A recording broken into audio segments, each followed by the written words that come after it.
Today. Hi, how are you both? Good, good. Yeah, I just joined to listen in. I'm curious what people's thoughts and questions are. So don't have Yeah, any I don't know questions if myself. apparently nobody has any, Julie. I don't know if that's a good or a bad thing. Yeah, I don't know. I don't know. I know it is kind of the last day for many people at work, Right, yeah. but that's okay. I have some stuff I wanted to share with Steve, so Oh, I great. think it's great. I'm gonna share it with everybody, but just some of the data we've been able to put together. Hi, Oh, Emily, on the work we've been doing here in Vermont. So right, yeah. Well, some good Xerces representation at the meeting at least. yeah. Yeah, I know. That's so funny. Well, I was telling Susan, I had a couple of farmers call me this morning and say they couldn't make it today. Could they Yeah. still give their feedback? So, Oh, okay. um, That's good. but that's good. Yeah, um, for the farmers that have been watching, they've been, um, really interested. It was definitely been the first time they've heard much of this. So Right. I think it was really, I'm really glad that we hosted the webinar series. Yeah. They were also really concerned about their own health after seeing Oh, some of the information and data. They wondered how much this was impacting them, which right. of course, is a great question to ask, but Yeah. I don't know if we have that information. Well, Yeah. we did have in the AIB, we had Sarah Owen, the state toxicologist. Yeah. She did a review, and because of the low amounts that are applied Yeah. and the low mammalian toxicity and for those materials, the her conclusion was that wasn't a significant concern. Human health exposure Mhm. wasn't because of the way it's applied versus applying material in planter boxes that Right. we have a much higher exposure rate, and Yeah. especially since one of the alternatives is a synthetic pyrethroid, which is got a Oh, is more has a higher mammalian toxicity, so it results in more exposure. And yeah. so that was, but anyway, that's in our AIB report. So Um, so one of the things I realized with our study, and actually I'm just going to go ahead and start showing that, and maybe we'll get a few more people to join us. But let's see here. But I've learned a few things about my experimental design as well that I hadn't really thought about before, but need to think about now. So in 2023, in 2022, we actually received a grant from the EPA and started working with the AIB to really think about how to provide broader scale education to the farming community, but also what kind of research we needed to do in Vermont to better understand the impacts of neonicotinoids, on crop production, on pests, and on the environment as well. And the there is, clearly data being collected all across the country, but with the exception of what Cornell has started to do, there isn't a lot in New England, which New York isn't considered a part of New England, but there hasn't been, to the best of my knowledge, anything really done in the New England states. So I see I have a typo on there. That's really embarrassing. Good job for spell check. But yeah, so I started working with Steve and his team to basically add on to the work we were planning to do through the EPA and try to build, and also some work we've been doing through the Lake Champlain Basin program to build neonic experiments, more rigorous experiments into what we had already planned. So we were planning to look at treated with insecticide and fungicide seed and plant populations versus untreated. And when I say untreated, I should say just untreated with insecticide. And we wanted to put treated and untreated with insecticide seeds out on different farms throughout Vermont and look at plant stands primarily. We did also want to collect yield at the on-farm sites, but there were a lot of challenges to being able to do that for us and for them.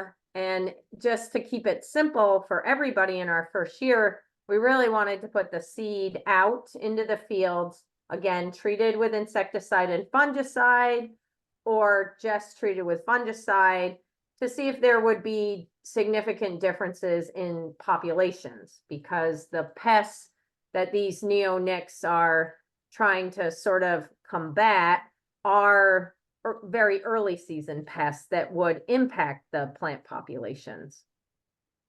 But we also decided we wanted to do a more kind of rigorous assessment, which we did set up at the Borderview Research Farm. And I know some of you on this call actually were up there this summer. And we wanted to look at, impact of treated and untreated seeds on plant populations, but we also wanted to look at yields, if there was a difference in yields.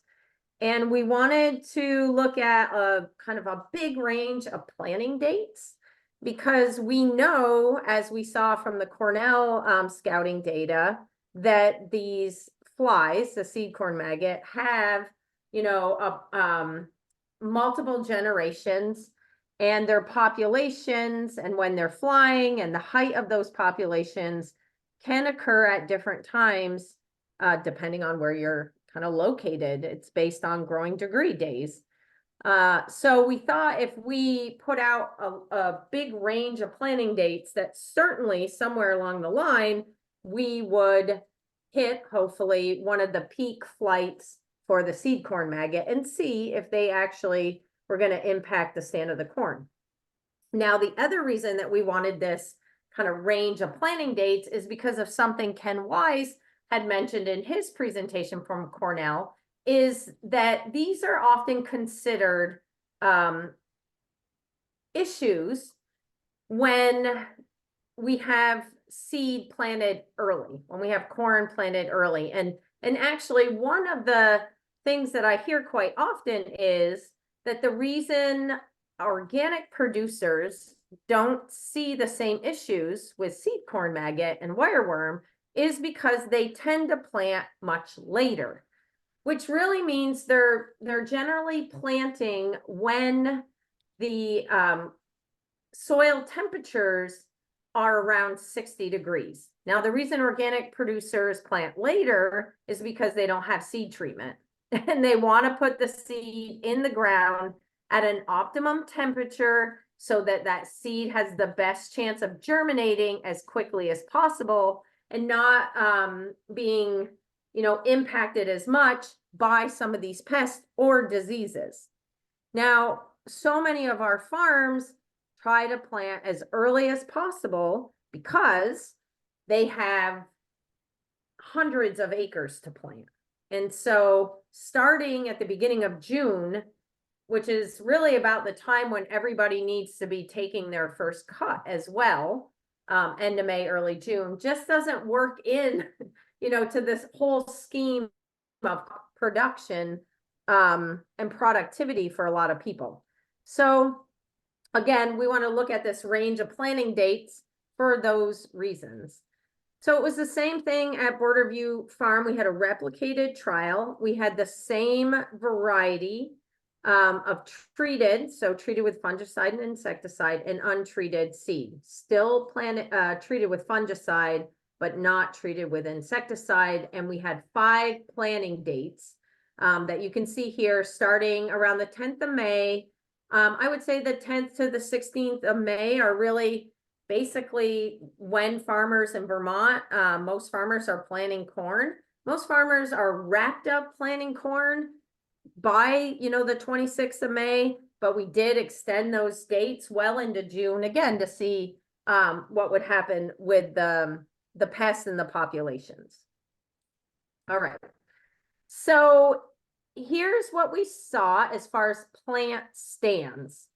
And you can see the bars here. So untreated is brown and treated is blue. Now, planting date 1, which was in that first week of May, you know, the untreated seed was slightly higher. And as we got towards the last planting date, which was in June, the untreated stands were a little lower, but none of these numbers were significantly different. So basically, there was no difference between the plant populations, the number of corn plants per acre in treated or untreated seed. And Steve, I see your hand up. So if you have a question, please feel free to ask. Yeah, just my edification. What is the planting date for organic corn typically? Yeah, usually it would be the end of May, End of May, very so early like June. 2 Yep. weeks later. And Yeah, you know, and- it's really, people are trying to wait until the ground hits 55, 60 degrees. So that, Mhm. you know, could be any time, but usually it's towards the end of May. Then do we have any sense of the number of acres of It's very organic small. corn? Yeah. I mean, I know the conventional is about 90,000. I'm just wondering what Yeah, the. I mean, probably 500 or less. Oh, really? Okay. I Yeah, didn't know it it's was that not, small. All it's right. not All very right. common. Okay. All right. Thank you. Yep. Okay. So again, this year we didn't see any difference. And, you know, honestly, I was pretty shocked because it was really cold. And early in the season, it was also very dry. So, but again, we went out, we counted the populations. If we did see missing plants, we knew exactly how many seeds we planted. So if we saw missing plants, we would dig up to see if we could find the seed, and to understand what actually had caused the issue, and why it didn't germinate. And we didn't find, I think we found one wire worm the entire time. So, you know, when you're, so there were no seed corn maggots that we found. And I think, like I said, it was one wire worm. Okay. So we did this same project, as I had mentioned, out on fields in Vermont.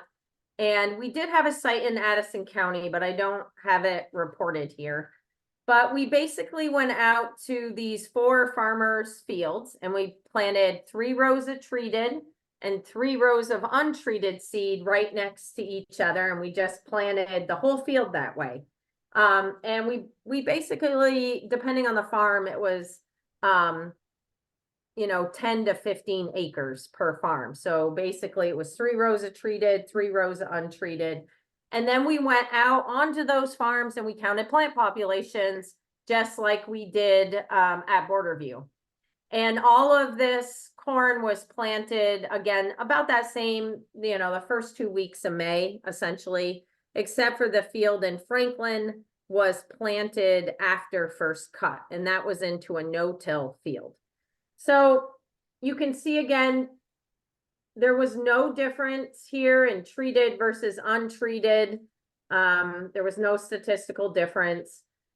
You know, in some cases, like in the Franklin site, you can see the treated population looks much lower than the untreated. Overall, the population was horrible, but it really had nothing to do with pests. It had to do with how dry it actually was.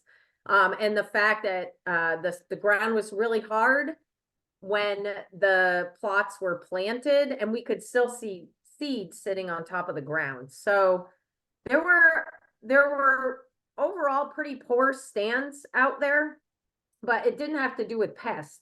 Often we would see a lot of bird damage where birds had pulled plants out of the ground. In the case of Franklin, it was really about how dry it was and the conditions when they were planting no-till.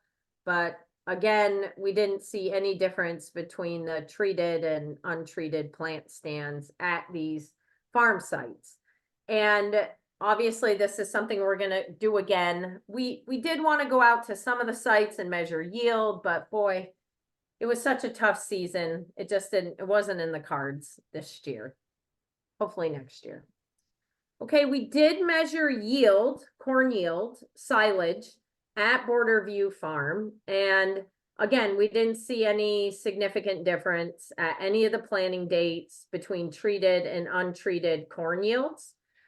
You can see, you know, some slight differences depending on the planting date, but again, nothing significant, you know, and in most cases, to be honest, it was really a toss up. Sometimes the treated seed would be a little bit better, and sometimes the untreated seed would be a little bit better, but again, no statistical difference. I do want to point out planting date 5 though, because that you can see actually had, you know, that sort of biggest range in yields, you know, so 36 tons down to about 33 tons in the untreated. And we didn't pick up any significant difference there, but I do want to show, I think it's the next slide, hopefully, the corn maggot fly populations. So these are, I think I see Katja's on, she showed this scouting protocol that they use with the sticky blue or yellow sticky cards. So we use their protocol, actually. She probably doesn't know that. One of their staff shared it with us. And we put these blue sticky traps out at some of the farm sites that were kind of spread out. So you can see Addison County's on here, Franklin and Alberg. So these are very distinct, you know, really separate areas in Vermont with different growing degree accumulations. Franklin would be the coldest site. Alberg and Addison would be somewhat similar. Addison is very heavy clay, a little bit, you know, down the Champlain Valley, and Alberg is right on the Canadian border, and we're on a much lighter textured soil. Both Franklin and Addison have yearly manure applications. They both had manure applications, cover crops, no-till, so lots of conservation. The Alberg site, no manure. There was cover crop at that site, but and yearly row crops as well. So you can see at the Alberg site, we caught what I believe was probably the first kind of major flight of the flies, which was on the 5th of May. And what's interesting about that, that's one of the highest populations that we saw, was that when we planted on the 13th of May, we really didn't see, again, any impact on stands. So there were definitely a lot of flies on those cards, but we didn't see any subsequent impact on the corn plant population or the yield. So I don't know what those flies, where they were going or what they were eating, but it was not, you know, they weren't bothering our corn. So, and the sticky cards were right near, you know, the plots. Go ahead, Steve. Yeah, so just so I understand, so on the June planting date there, yep. I mean, the seeds were still germinating and vulnerable at that point, right? But and you had high numbers, or relatively high numbers, or high, but you still didn't see any damage. Now, did you actually look at the? I mean, I've seen some studies where they, you know, they dig the seed up and they actually show damage on the seed, but they don't have any appreciable, you know, the plants adapt and they still get enough yield and everything. So was that going on? We didn't see any damage to the seed. But could be. We didn't, you know, we went out right at initial germination of the corn. So it, you know, it certainly could be. The populations were high, or the maggot populations were high. Now we did see a lower yield in the untreated corn seed at that planting date 5. It wasn't significant, but it was the biggest, you know, range that we saw. And so we weren't really sure if it was if these two were related or not. And I think, similar to what others have said, we don't seem to understand really what's attracting the maggots to that area. Everybody tells me they're not after the corn seed per se, they're after decaying organic matter. Mhm. So anyway, I don't know, but you can definitely see when we're picking up flights. Mhm. And, our first flight was early May, right around the time when corn is planted in Vermont. They decline drastically after that. And then we see another flight, basically about a month later. Mhm. So, we're going to keep monitoring. Oh, I see Katya's on. So hopefully she's. Yeah, no, I was It's not super as great excited to as see the data, data, but- Heather. So thank you for sharing. I think this is just confirming what we're seeing, that adult populations have nothing to do with damage or what's happening in the soil. And Hmm. that is really good to see, like just to have more data from other sites that are showing the same. And Yeah. yes. So, I mean, we're gonna monitor populations again this year, hopefully get some more sites around the state, but it was interesting, we didn't see that peak in Addison County. Now, they had, But this they is could a have- site. Oh, go ahead. Sorry, I'm just seeing the dates, if it's similar. So we saw our emergence in March here. So you Yep, could I saw have that. missed the peak already by starting to, like there could have been a peak already at the end of April, for sure. Yeah, so I think so, we did for Addison, the Addison site, because we didn't put the card out. We didn't collect the first card until the 11th of May. So we definitely missed that one. And then we stopped at the beginning of June. So we likely missed the second flight too. So, confirming, I think what you're seeing, Katya, that, yeah, we need to get the cards out there earlier, which we definitely will do this year.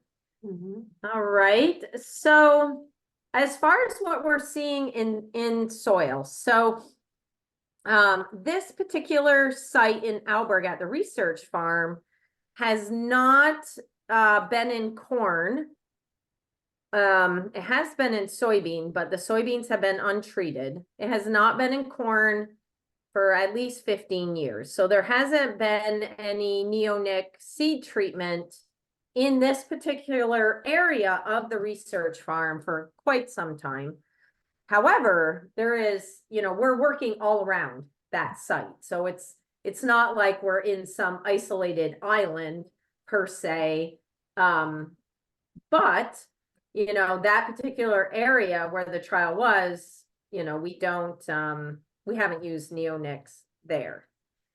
Now, interesting, I started thinking about this quite a bit as I started to see this data, because what you can see here is when we went out, we did a pre-plant soil sample and we looked at neonics in the top 2.5 inches, and then we looked at it in the, between 2.5 and 6 inches. And you can see we didn't have any samples that had detectable levels in the surface, but we did find some of our samples, 75% of them did have detectable levels, between 2.5 and 6 inches. So we were picking up neonics a little bit lower down, but not on the surface. And, again, this was early May. We hadn't planted any corn on the farm at that point. We got planting right after that. We started this planting date study and all the rest of the corn planting. So, there are neonics there. So we planted the corn. We went out and we sampled again the soil at the time of top dress. So when we were top dressing most of the corn, it was a good time for us to go out and take another soil sample. We only looked at, and this should say 0 to 6 inches, not 2.5 to 6. But we just took a soil probe and sent it in, and you can see that the neonic concentrations were almost double, and that makes sense. We're taking these samples in the neonic treated plots. So the levels were going up in the soil. We did take samples at the time of harvest. And again, we took them at the very end of the season, so in November. And we haven't gotten that data back yet, but it'll be interesting to see, you know, if things kind of go back down again. Heather, the slide you're showing or that we're seeing just has where no use was done. Yep. So Was there I'll show another you the slide? next. Yep. Okay. All So right. again, this was at the site where the planting date study was, where we don't have a history, you know, a near-term history of using neonics, which was part of our goal, was to put it in a place where we hadn't used neonics. Now, what's interesting though, and I started thinking about this afterwards, is that even though we're not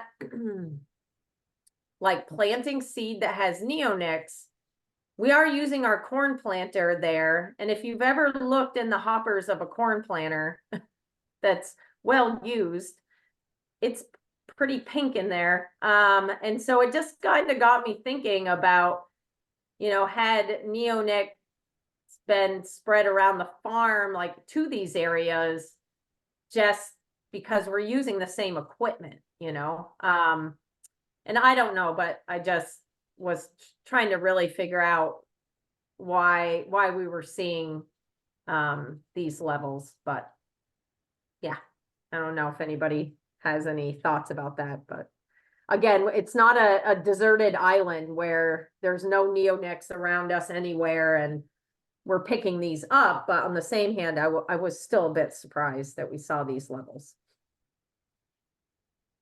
All right. Okay.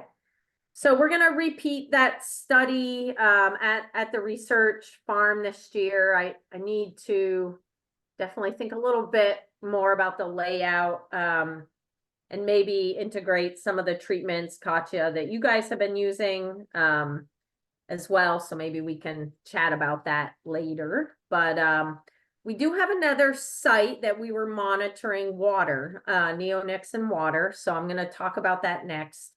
And this site is called Discovery Acres. This is on a commercial farm in St. Albans, Vermont.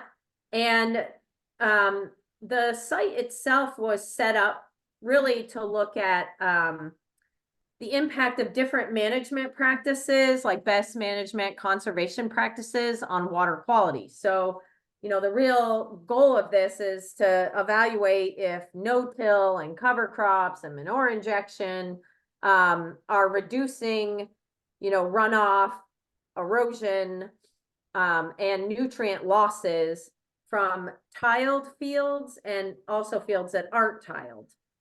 I will add that this is a very, very heavy clay site, you know, some of the heaviest clay in Vermont.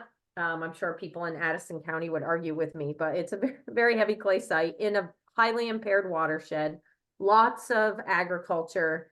And again, we're really trying to assess if all of these conservation practices are reducing nutrient losses, both coming out of tile and also off the surface.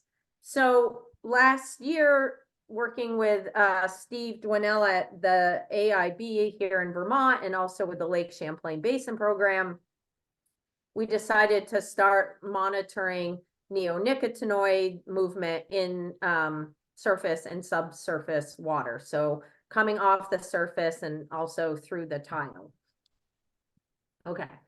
So this is actually soil data first, and then I'll show you the water data.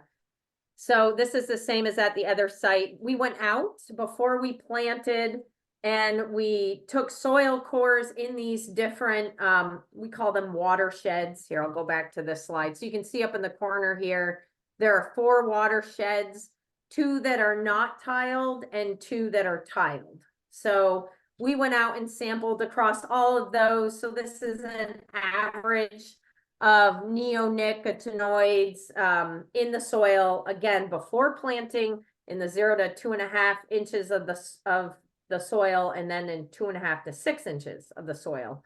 And this is a site, again, commercial ag, It's going into its third year of corn silage, historic use of neonics on the farm. Prior to corn, it was alfalfa. But we're into our third year of corn silage neonic treated seed. Again, heavy clay. So you can see before we planted, 87% of our samples, 88% had, about 4 parts per billion of neonics in the top 2.5 inches, and then only less than half of the samples that we collected had neonics at the reportable level, sorry. And when we did find them, the average was about 4.65. So the neonics were present in the soil. Again, at the time of top dress, we went out and we took soil cores. So the same ones we took, to measure nitrates, we used to measure neonics. So it was the whole core. It's not 2.5 to 6 inches.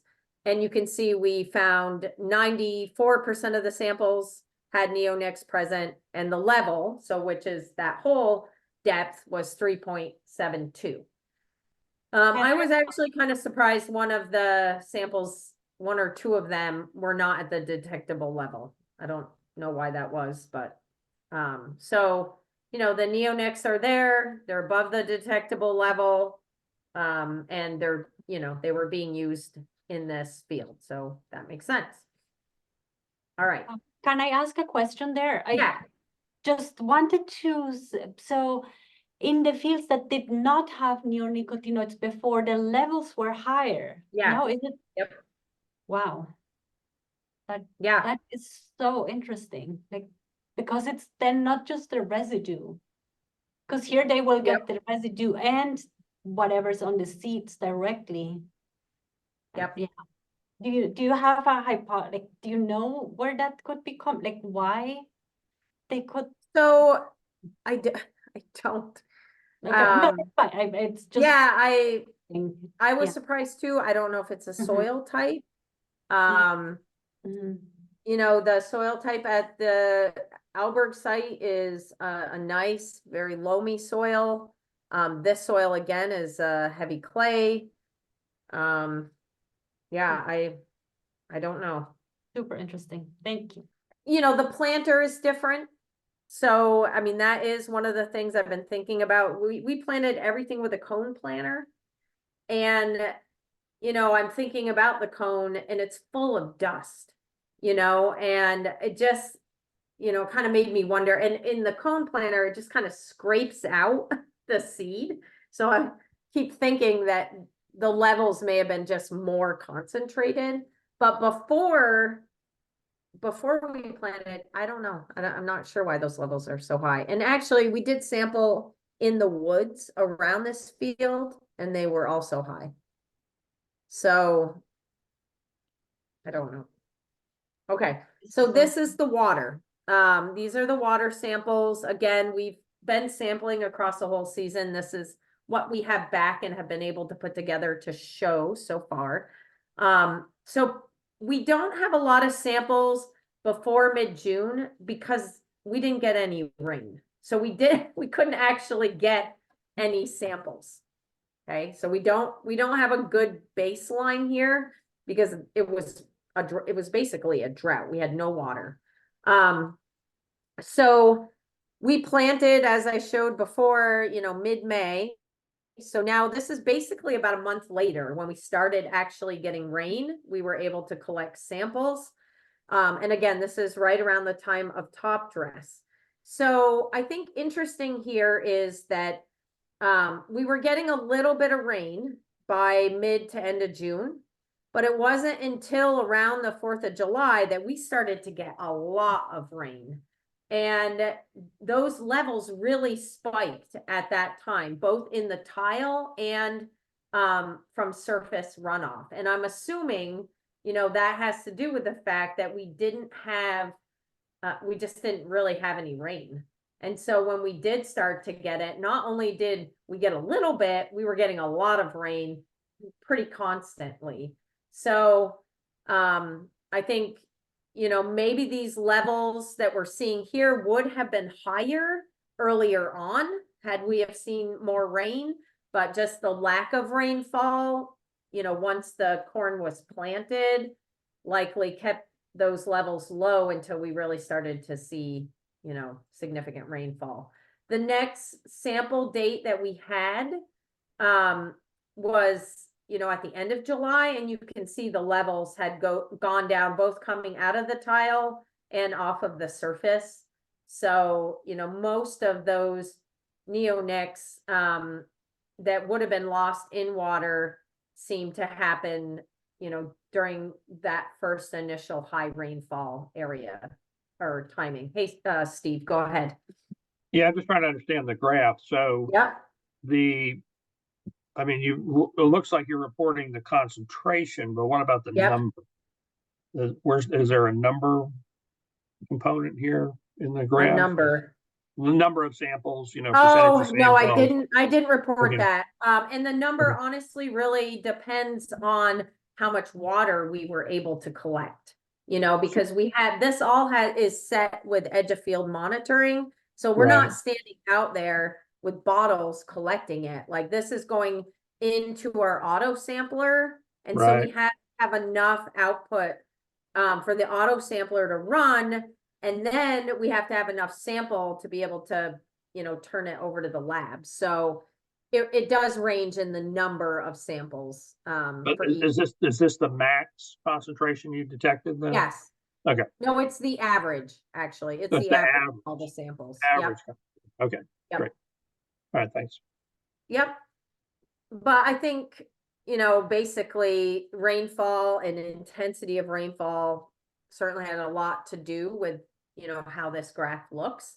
I did look at other research papers that have done similar studies. And the levels are, you know, in line with what people see when they're collecting water from cornfields after planting, and kind of following this same trend. You know, our levels are a little bit lower. Some of the numbers I saw out of Ontario and places, you know, just north of us were in the 6 to 11 micrograms per liter. So we are a bit lower than that. But this is what we found so far. And we have still more data to process once it all gets kind of confirmed by the lab, but so it is being found in tile water and surface water above the detectable limit. All right. So that is really, you know, that's the kind of data we're collecting. I think we've been inspired certainly by all the talks that we have heard through this series, from the work that Katja and her group is doing at Cornell to Reed Johnson's work that we heard about on Monday. The weeks are going by so fast. Tuesday. Nope, that was Wednesday. Yep, No, yesterday. it was Monday. Tuesday? I don't No, even know. Reed It Johnson was was yesterday. Was that yesterday? Oh my gosh. That was fascinating. And, you know, we have a lot more work to do. It would be really exciting to partner up with Cornell and help, you know, all of us build a data set that we can use to help make solid recommendations, both to people like Steve and the Ag Innovation Board, and then also, you know, clearly to all the farmers that we're working with. So, Emily, I see you have your hand up. I'm sorry I didn't see that before. Oh, no worries. I just had a couple of questions, and happy Yeah. solstice. Thank you for organizing this series. It's been really great. Good. I was wondering, first, were you going to continue the surface water sampling? Yep. So we have a lot more data to put together, and I should preface all of this like Katja did. It's very preliminary. We're kind of working as fast as we can to get all the numbers together, but also, you know, we need to be really thoughtful about our analysis and all of these pieces, and just even things like, you know, Steve just mentioned, how many samples was that, et cetera. So, but I do feel it's important to share, what we're finding, and we will continue the water sampling as well, Emily. And you were looking at a whole host of, what we would consider contaminants in the water at this point. So, yep. Cool. The second question was, I'm really curious about the difference between the field without the history of treated seeds that had those levels. I was wondering if there were any other foliar neonics that would have been applied at border view. Like nothing, there's No. nothing in the immediate area. Nothing. No. That's so interesting. It is all around us, as I think you were up there this summer, right, Emily? Didn't you come up there this summer? Yeah, you were at the field day. All around us, there's corn everywhere, but yeah,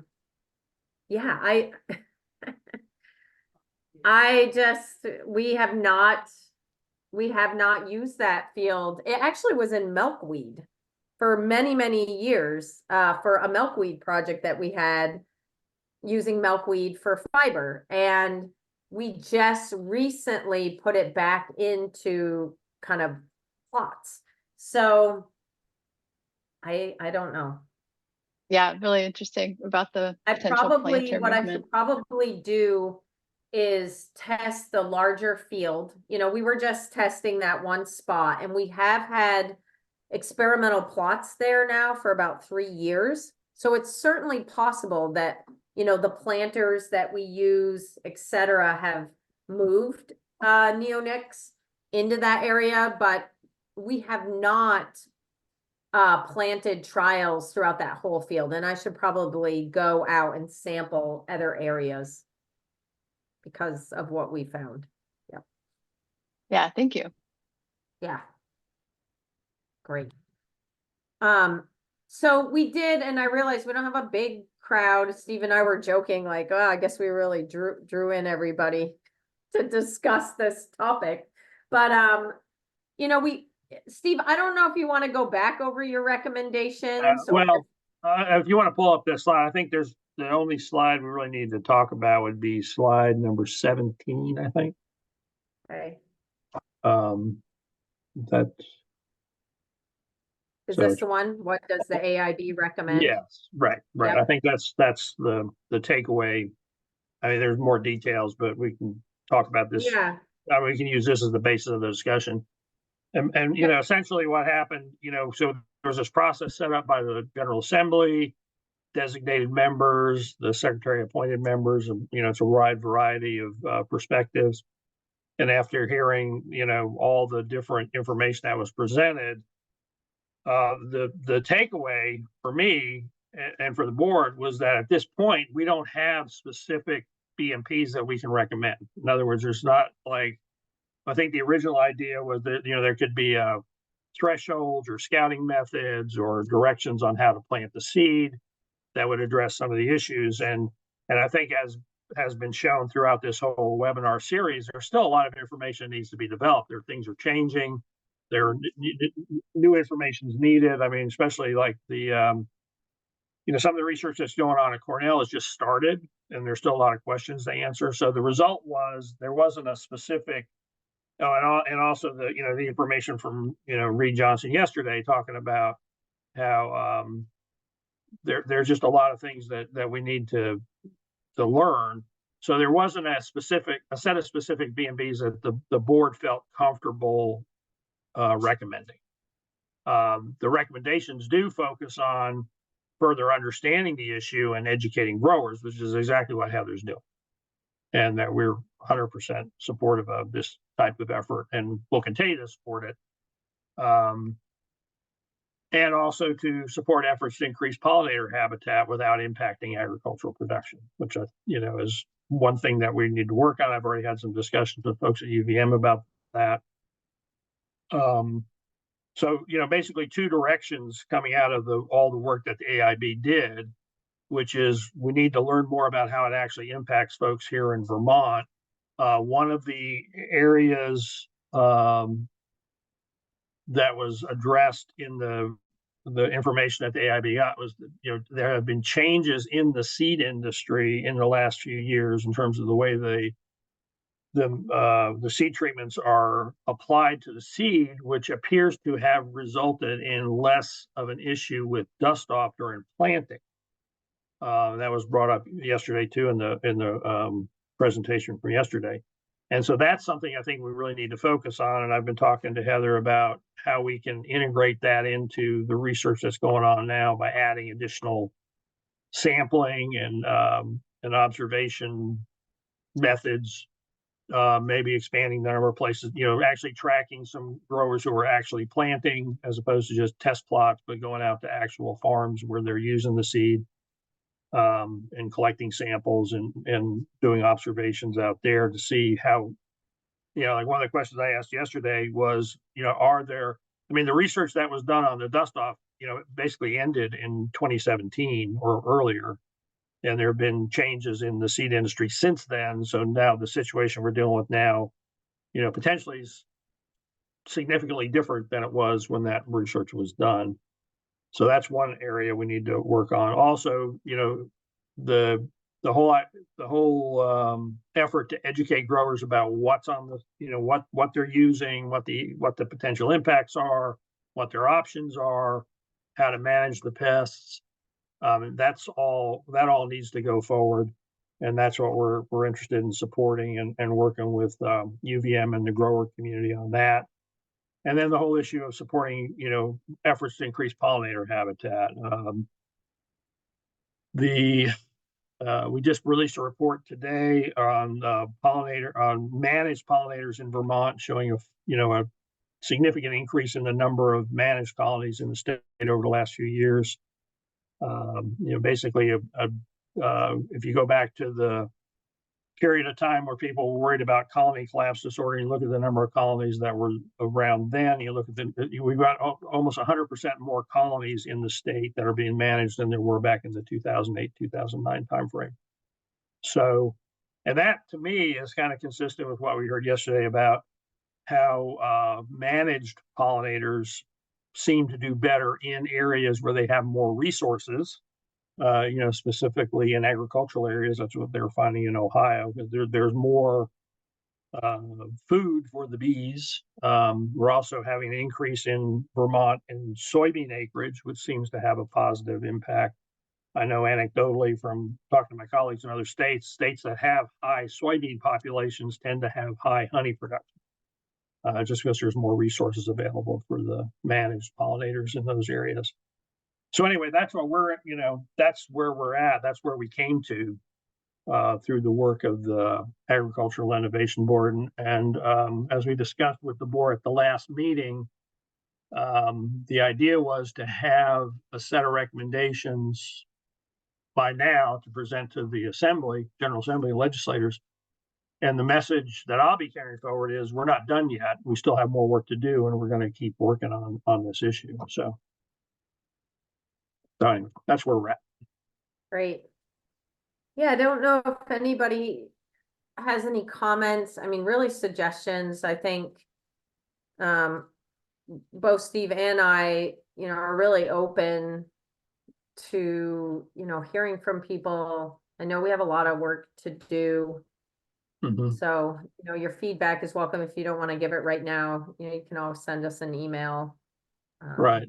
And the AIB is going to keep working on this too. So that's a public process. I'm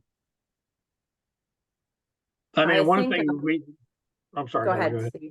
Well, I was just going to say one thing that we've talked about and sort of skirted around the issue that we need to work on is giving farmers more options for planting seed. They basically don't have many options. And that's one thing we're interested in working on too. I've had some conversations with seed providers on that specific issue is, giving growers the choices if they choose to use an insecticide treated seed for their situation, and they understand what they're doing and why they're doing it. That's one thing, but just having no choice. And if they want to use, say, a fungicide only treated seed for their particular situation, we need to work toward making that more available and giving farmers more choice so they can choose, as opposed to just, having no option and you got planting neonicotinoid treated seeds or diamide treated seeds or whatever you got. with really not having much of a choice. So, and that's an area I think we can explore some more.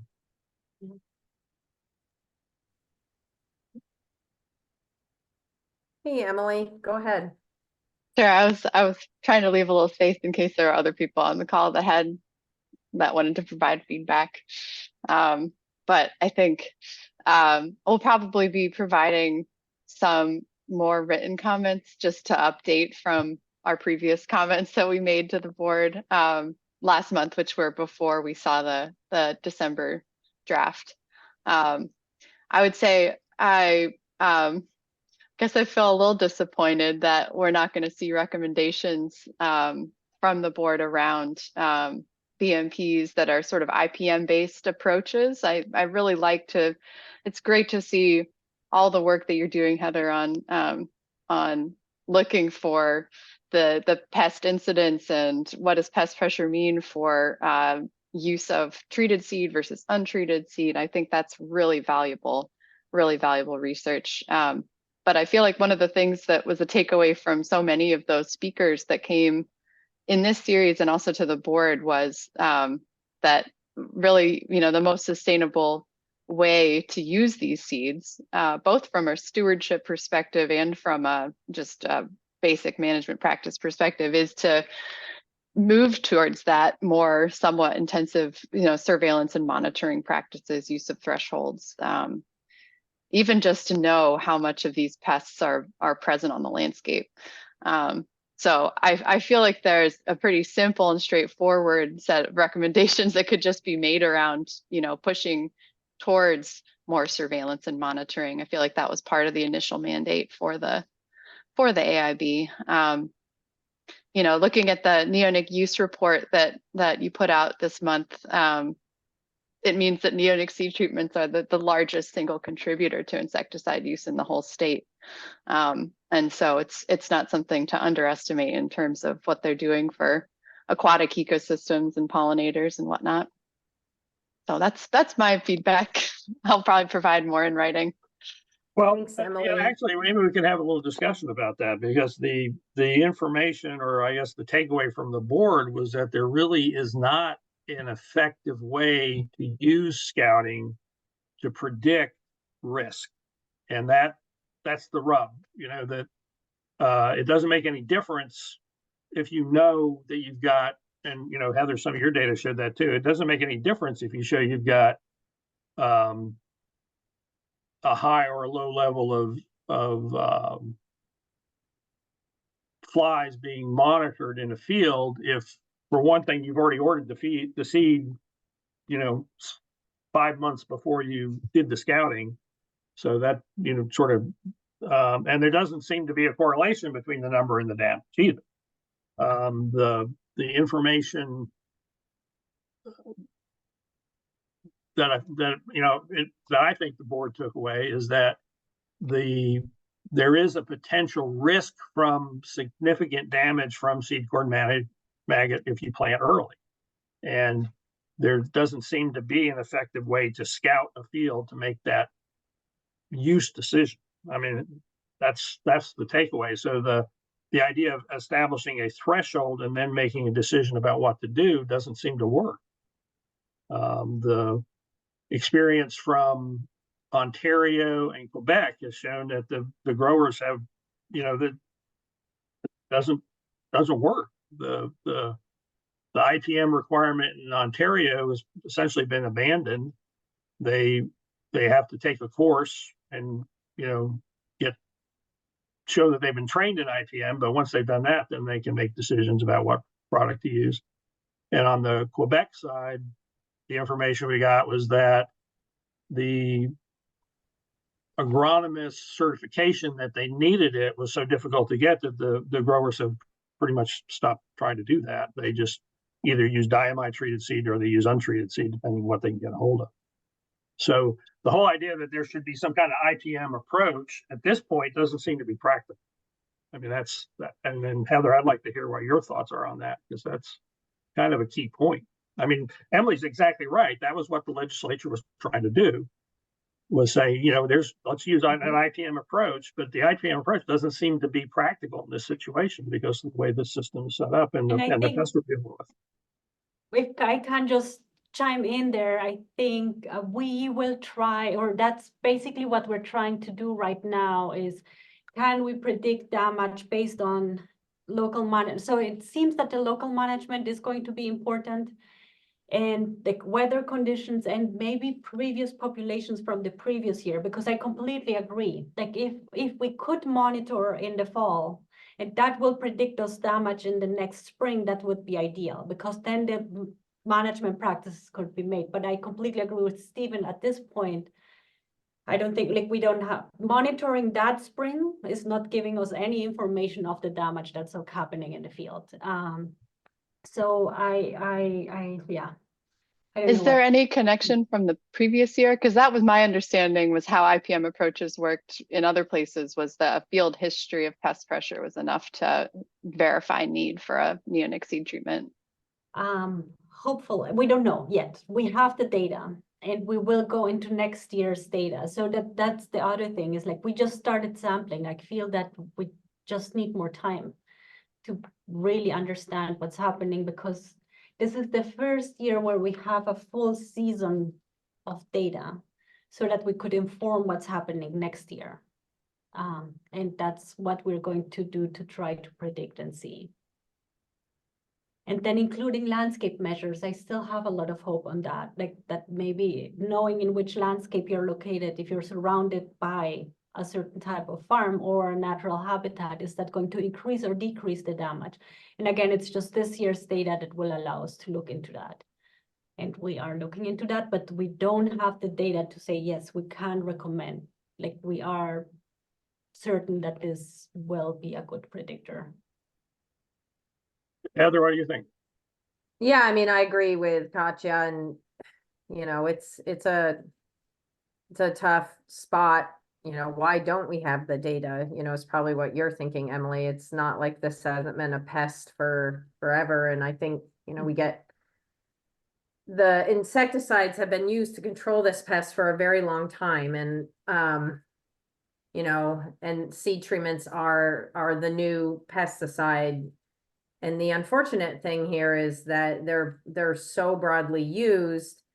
And maybe, one of the primary barriers again goes back to the seed companies. Like, our ability to have choice is tough. Mhm. I think what resonated with a lot of the farmers though, so first of all, it should be clear, when we went out and asked for participation, people were not, they wanted to know, people want to know the information. So I think continuing to build that out in the farming community is really important. I think one of the things that the farmers heard during this webinar that I heard back quite loudly was, why is this hurting soil health? There are so many farmers working to improve the health of their soil, to only see John Tucker say, hey, this could be detrimental to all the other things we're trying to accomplish here. So there are a lot of, these types of educational pieces, and the research that everybody is doing right now is going to be really critical to make the changes that you want to see made, Emily. And I think a lot of us do. I don't think anybody's complacent with the fact that we saw those maps over and over again in these presentations that show how much of this pesticide is being used. And maybe, again, it's insurance, but maybe not the best insurance we should be using. And so now you have our focus as researchers, and that's really important to making this progress. But you also have the interest of the farmers, at least in Vermont. I know that they are just as interested to have options and answers as we are to hopefully come up with them. So I know it's Right. not what you want to hear, but we're moving the needle I think in a positive way, much further than we were even a few months ago. So this webinar series alone is opening people's eyes. And I think that's what we want to do. And we're committed to continue to do that. So I'm not trying to blow smoke and mirrors here, but you know, it's really important to all of us. So, and I want you to know the farmers, they stepped up for the trial, and I kept saying, you know, I don't know what's gonna happen. And they said, we don't care. Like, we're ready to take the risk. So, that was exciting. Right, and I want to make sure you understand that we're supporting this too, okay? We're supporting the researchers in doing this and the farmers and trying to figure out what the best way forward is. You know, we're not complacent either. But at the same time, we're not at a spot where we can recommend BMPs that would affect the way farmers are producing their crop right at this moment. We just don't have that information, and it could be counterproductive. There's no point in adopting rules that are potentially detrimental or not effective. That's just a waste of time. So we're at the point where we're trying to figure out the best way forward, including all the elements we've been talking about. And that's where the board came to. You know, it's like there is no silver bullet at this point. You know, we got work to do, and we're going to support it. We're going to support that work. All right, well, I know we didn't get to the conclusion we were hoping for, but I think I know we're actively working on it. Steve's hounding me like crazy because he wants more. You know, we're not afraid to show what we're finding. You know, we're finding it in the water. We know that, so aren't other people, and that's a cause for concern. We know that. So we're going to keep measuring and monitoring and trying to come up with some viable solutions. And Katja, thank you so much for coming out to all these. And I hope that we can help build on the work that you're doing so that we all can, you know, hopefully we do come up with a model that works here in the Northeast. That would be great. So Yeah, and it would be great to just connect before the field season. If you're yes, using our same protocol, we would Yeah. love to have the data to include them in the bigger risk assessment. So I Yes. think the more data we have and the better we understand the landscape and the weather data and the local mind. So I can send you questionnaires and everything we're Yeah, that would be using, great. and if I would you could love use to the same, that contribute. would be great. Yes, I would Okay. love to collaborate with you folks so we can have more support on all sides. So Excellent. great. Okay. Thank you so much for putting this together. Yeah, thank you. Yes. Thank This you. was It was great. excellent. Thank you. We'll be talking soon, Steve. Yes, we will. All right. Thank you. Okay. Bye. Happy Bye. holidays. Happy holidays. Yeah. Bye.